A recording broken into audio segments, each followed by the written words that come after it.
In order for me to be able to tell you when something happened, I'd have to think about when. If I think about it, it would wind up hurting me. So I don't think about it.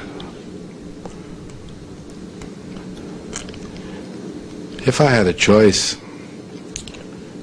and of course you has already said to me, we all have choices. Maybe we do. At the time I didn't seem to have one.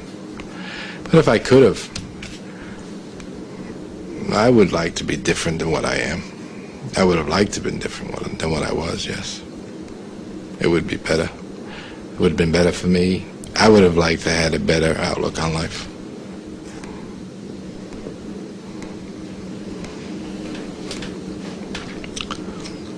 But I can't change yesterday. Richard Kuklinski was born April 11th, 1935, in a low-income public housing project in Jersey City. His father was a brakeman for the railroad, and his mother worked in a meat packing plant. I didn't like my father, because he would beat me just because he felt like it, to get my attention, I guess. He would think nothing of coming in and smacking you. You know, basically. He'd just come in and give you a whooping for no reason whatsoever. And my mother was cancer. She would destroy everybody. She thought I took too long to do something. She didn't hesitate to give me a swat here and there. And she didn't just use her hand. She would hit me with a broomstick or something like that. It hurt. As a matter of fact, she broke the broom on me more than once.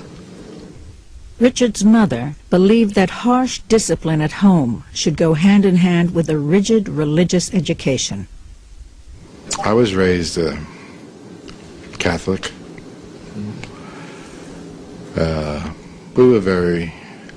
She was strict as far as the religion goes. I went to... Your mother? My mother, yeah. My mother, we went to Catholic grammar school. And we were raised with the Catholic belief. I was even an altar boy. But during the course of my life, I don't really believe it. It's just the way it happened. Didn't mean it to happen that way, but it just happened that way. When his father abandoned the family, Richard, a skinny, timid young teenager, was left to fend for himself. He was an easy target for street gangs, but by the time he was 16, things began to change. When I was a young man, I found out that if you hurt somebody, they'll leave you alone. Good guys do finish last. When I tried to leave everybody alone, just do my own thing, everybody just wanted to hurt me. Until one day I just decided, well, I've had enough of this picking. And I went upstairs and I took a bar, which the clothes used to hang on in the closet. And I went back downstairs, and there were like 6 young men still figuring they were going to mess with my head, and we went to war. To their surprise, I was no longer taking the beating. I was giving it. And that's when I learned that it was better to give than to receive.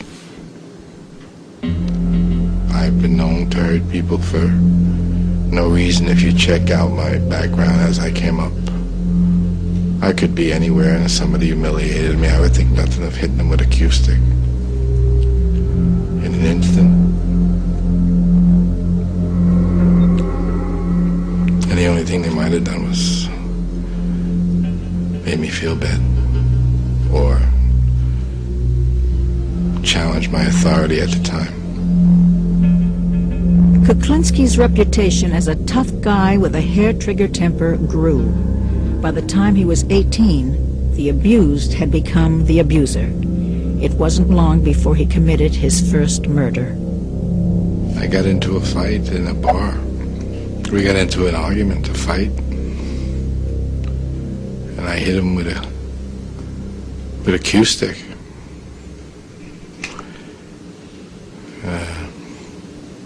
A few too many times. And he died. How'd you feel after, when you found out he had died? I had felt very bad. Very, very bad. I was upset.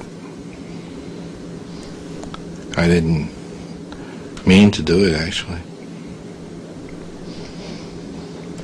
But surprisingly, I felt sadness, and after a while, I felt something else. I didn't feel sad. It was sad along with some sort of a rush that I had control. And if you mess with me, I guess it's, if you mess with me, I'll hurt you. By the time he'd reached his 20s, Kuklinski had become a petty crook and pool hustler. Then his life changed. In 1960, he met a pretty 19-year-old girl named Barbara Pedrin. He was absolutely flowers at the door every day, and considerate and romantic, and all of the things that anybody could hope for, dream for. He bought me beautiful things. We went fun places.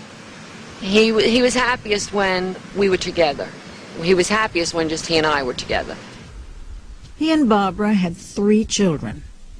But with just an 8th grade education, he could only get low-paying jobs that didn't pay enough to support his growing family. I didn't have the capability of getting a better paying job. Was I going to push a yarn truck the rest of my life? Make a menial amount of money? I couldn't have afforded 1 child, let alone 3. He went to work at a film lab, where he began to pirate pornographic films and sell them to outside sources connected to the Gambino crime family. This connection led to other criminal activities, and it wasn't long before he went from being a small-time hood to a big-time killer. He worked as a hitman and associated with a gang that worked out of the notorious Gemini Lounge in Brooklyn. Above the lounge was a mafia killing factory where victims were killed and dismembered. Hacked bodies were packaged in plastic bags and carted away. Kuklinski was the perfect enforcer. He was brutal, and he knew how to intimidate. If people owed money, they either paid up or paid with their lives. Most people paid their bills. Some didn't. I remember one guy, he was owed a lot of money. Well, I guess considered a amount of money.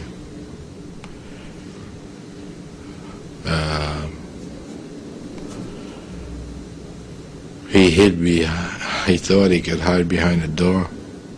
It was a nice door, expensive door. Anyway, most people don't realize that when you come